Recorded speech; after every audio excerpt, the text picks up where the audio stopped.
Esta es una reflexión derivada de la investigación, la acción participativa, la vida académica y comunitaria como homenaje al gran maestro Fals Borda. En lo que sigue, realizo un preámbulo en la línea de tiempo de la mujer y su construcción social desde nuestros entramados latinoamericanos.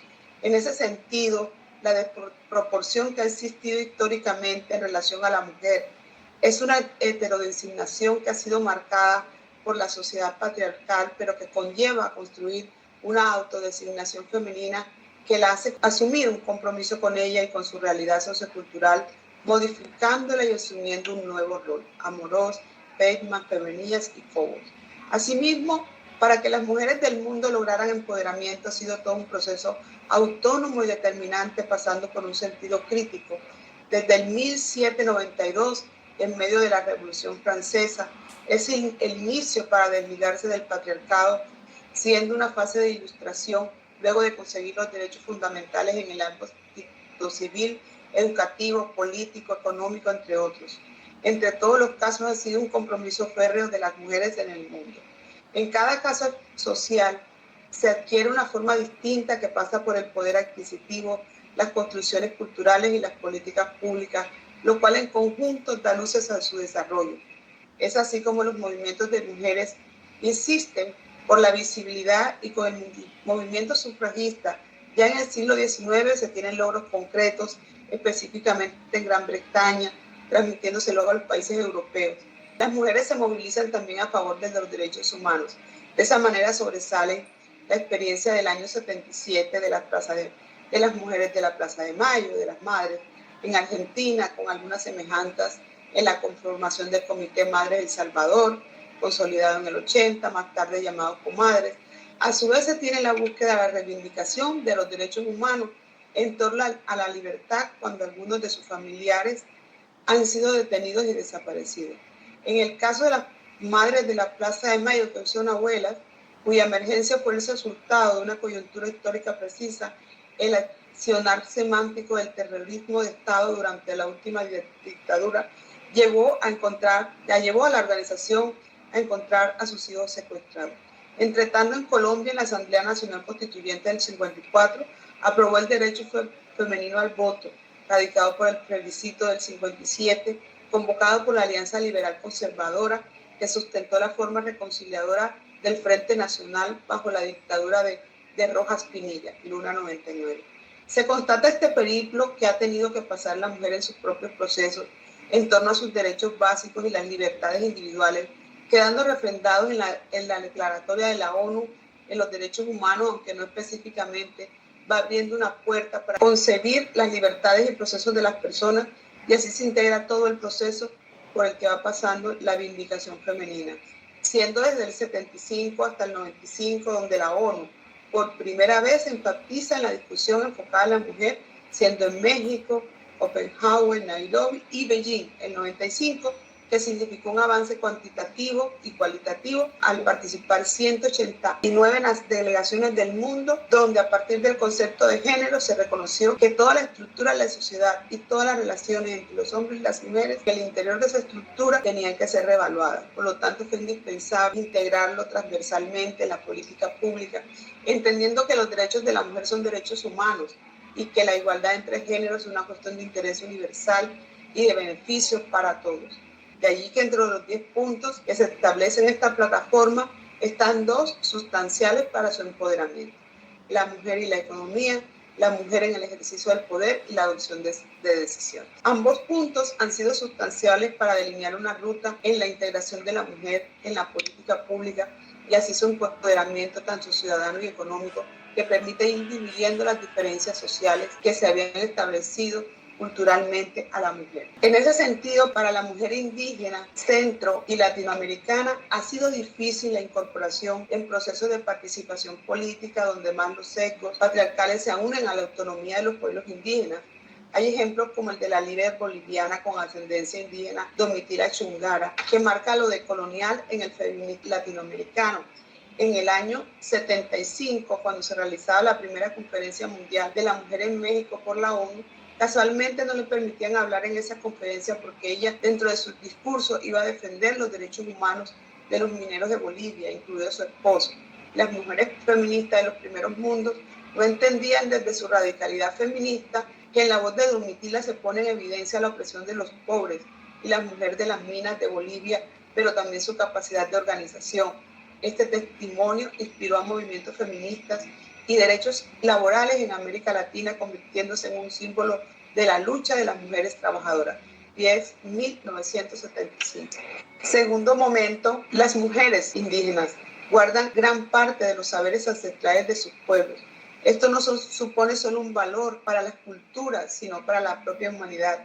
Y sin embargo, históricamente han estado invisibilizadas o se les ha intentado callar. Sin embargo, a pesar de que muchos les quitaron sus voces, hoy se oyen más alto que nunca. Se destacan en los desafíos de la mujer indígena Valtorila Sisa, boliviana que luchó por la independencia y murió en combate en el 82. ¿Qué decir de la hondureña Berta Cáceres, que también fue asesinada por defender el medio ambiente en su comunidad en 2016?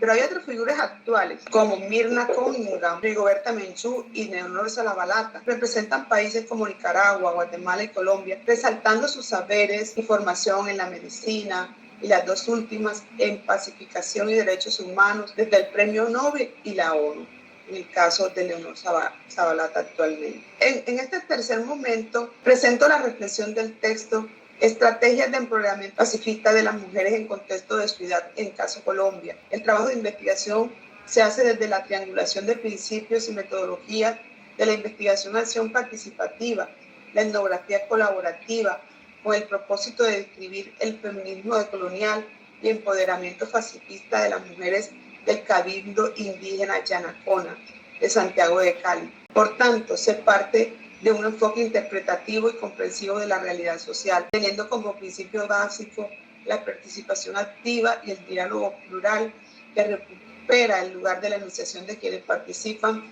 del proceso de investigación.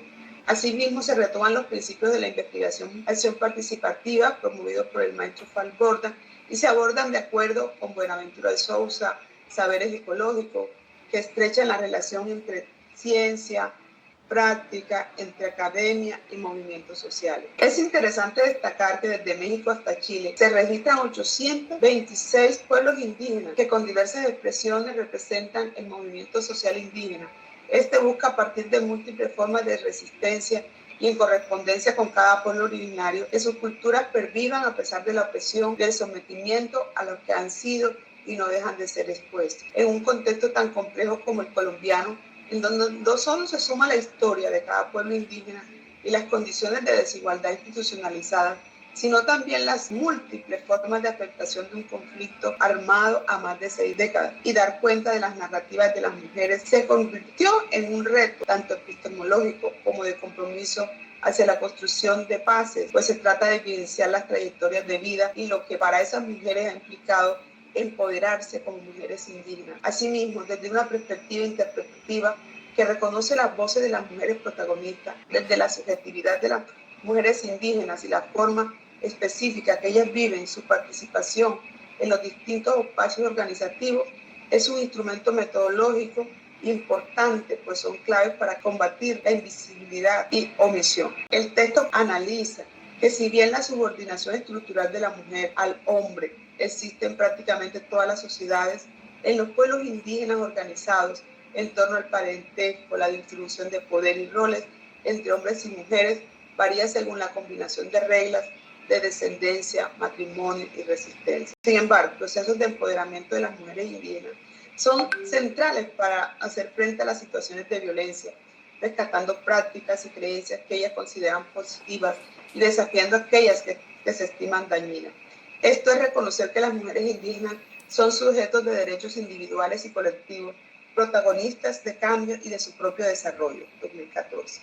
Por lo tanto, lo que revela este trabajo desde la óptica de la investigación-acción participativa, desde mi punto de vista, es trascendente considerando el postulado del maestro Hugo Sellerman Marino, que define como sujeto histórico, quedando constatado en el recorrido identitario de la autora, su formación y perspectiva política, que influye para que los sujetos reflexionen, se empoderen y generen conciencia crítica, fortaleciendo así los feminismos decoloniales.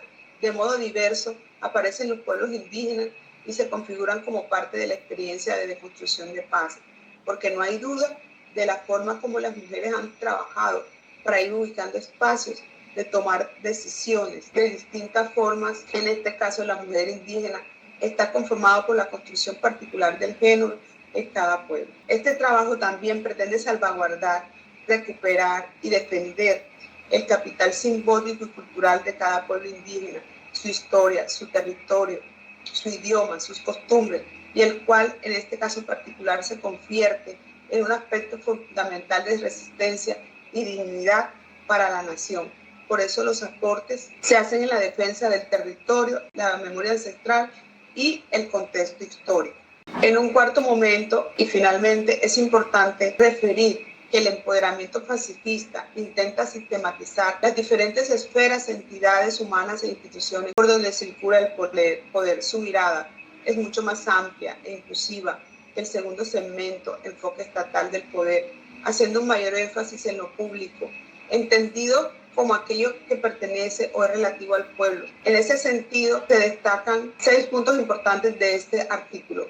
El empoderamiento pacifista, experimentando tanto en sus territorios como en las ciudades a las que han migrado, estrategias que se enfocan en resistir la violencia estructural y cultural de forma no violenta. En el contexto urbano se aborda la situación de las mujeres indígenas que al migrar las ciudades enfrentan múltiples desafíos, tales como la pérdida de sus redes de apoyo tradicionales, la discriminación y la exclusión social. A pesar de estos obstáculos, las mujeres han encontrado maneras de organizarse y reivindicar sus derechos en un espacio urbano que les es ajeno. Conservación de la identidad cultural. Un aspecto fundamental del empoderamiento de estas mujeres es la preservación de su identidad cultural a partir de diversas prácticas como el uso de la lengua materna, la vestimenta tradicional y la transmisión de conocimientos ancestrales. La organización comunitaria, la creación de redes y el colectivo ha sido una de las principales estrategias de estas mujeres que han implementado para fortalecer su empoderamiento. Estas organizaciones no solo brindan apoyo mutuo, sino que también sirven como plataformas para visibilizar las demandas ante la sociedad y el Estado. La lucha por los derechos. El capítulo resalta cómo estas mujeres luchan por sus derechos, no solo como mujeres, sino también como indígenas, reclamando su lugar en la ciudad y exigiendo reconocimiento. La interseccionalidad. Finalmente, Anacona Muñoz subraya la importancia de entender las luchas de estas mujeres desde una perspectiva interseccional, que ellas enfrentan opresiones no solo por ser mujeres, sino también por ser indígenas y ser migrantes. Este enfoque permite mejorar una comprensión de los retos particulares que enfrentan las mujeres indígenas en la sociedad. Finalmente, una reflexión ya personal en torno al texto y desde la óptica intercultural, siguiendo a autores como Quimilica o como Charles Taylor, donde el reconocimiento y la ciudadanía son de gran importancia. La autora también desde su propia identidad nos marca en esto que hemos estado reflexionando, que es cómo creamos esa teoría propia, cómo buscamos desde la interacción, desde la investigación-acción, el poder dar reconocimiento, construir teoría social y hacer aportes significativos. Creo que nos marca mucho este capítulo cuando fue elegido y luego de leerlo para poder entendernos desde el epicentro latinoamericano y desde la identidad, que en el caso de Charles Taylor, al buscar reconocimiento, primero desde la diferencia, crea una identidad en busca de ese reconocimiento que ha sido validado en los pueblos indígenas por las constituciones, pero creo que el tema académico, la investigación, como aporte de la política pública, puede abrirnos un camino y un segmento importante para que estas mujeres indígenas, apartándonos del feminismo tradicional, buscando un propio feminismo o una propia entender desde el tema humano, puedan lograr también la participación social y el empoderamiento, que es lo que demuestra la profesora desde su propio periplo de formación, y al integrarse con estas mujeres indígenas que viven en la ciudad, da un aporte de verdaderamente nuevo conocimiento. Muchas gracias.